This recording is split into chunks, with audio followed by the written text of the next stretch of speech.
How's that smell? Fish. Oh, it is fish. Fish, yeah. Famous fish restaurant. Oh, is it really? How do you pronounce that? McDonald's. McDonald's, like McDonald's. I'm bringing the coffee machine guy down now.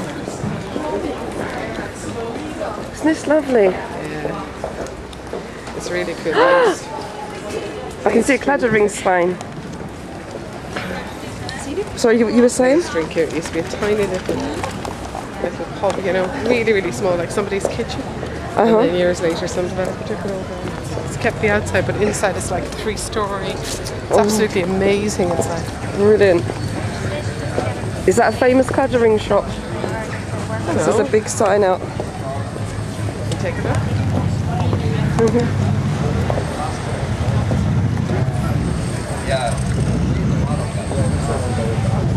Did you want to have a look? Claddagh Ring Museum. Oh. Where are they, the children? Oh, there they are. Stevie, look. Oh yeah. The Claddagh Ring Museum. Do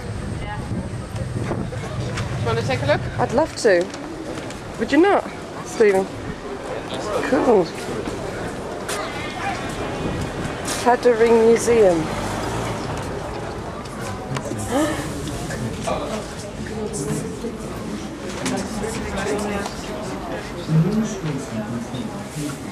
Hello. Hello. The emancipation of all crown subjects in slavery. The year was 1689, and Richard Joyce was going home. True to his Irish character, Joyce resisted the lure of riches and even an offer of his former master's daughter's hand in marriage to stay in his service. He set his sights and headed home to Galway. Settling in the Claddagh, Joyce married his sweetheart, established his home and set up his workshop. He traded as a goldsmith and began to produce the Claddagh Ring watch. The earliest rings to have been dated bear his mark, the letters R.J.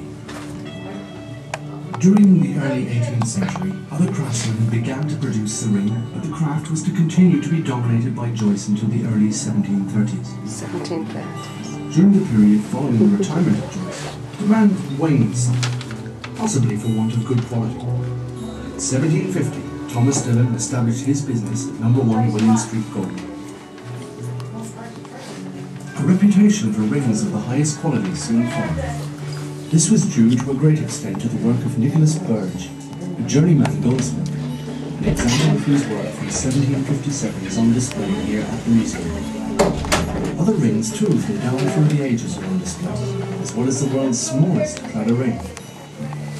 As well as the rings themselves, you can see well-preserved examples of the tools and techniques used in the craft of the goldsmith. It's pretty crazy, isn't it? Throughout history, Dillon's jewellers have had the honour of serving many distinguished and famous customers.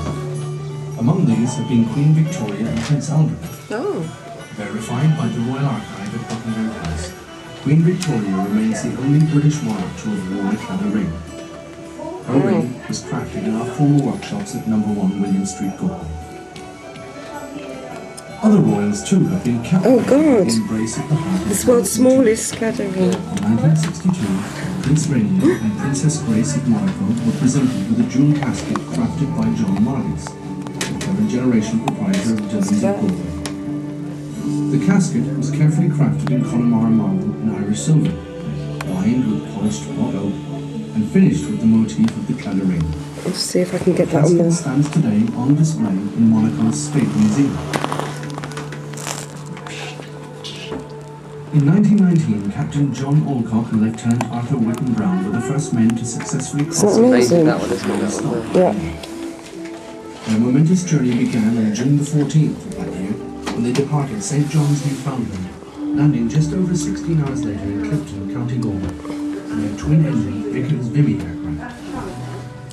At a civic reception given in their been in honour, here before? the valiant aviators It's great, isn't it? presented with gifts of Claddagh rings from Dillon's by the city and people of Galway. During his speech, Captain Alcock expressed his gratitude to the city and said that he would always wear the ring as a symbol of good fortune and luck. Upon their return to London shortly afterwards, the pilots were knighted by the monarch whose own grandmother wore a Claddagh ring, King George V.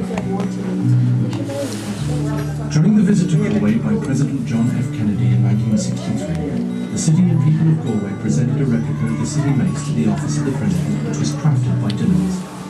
This unique piece of work today stands on display at the JFK Library in Boston, Massachusetts. President Ronald Reagan, himself of Irish ancestry, visited Galway during the quincentenary year of 1984. He was presented with a specially commissioned 18-carat gold Claddagh Ring by the city. He was amongst many others to enjoy the good fortune of the Claddagh Ring.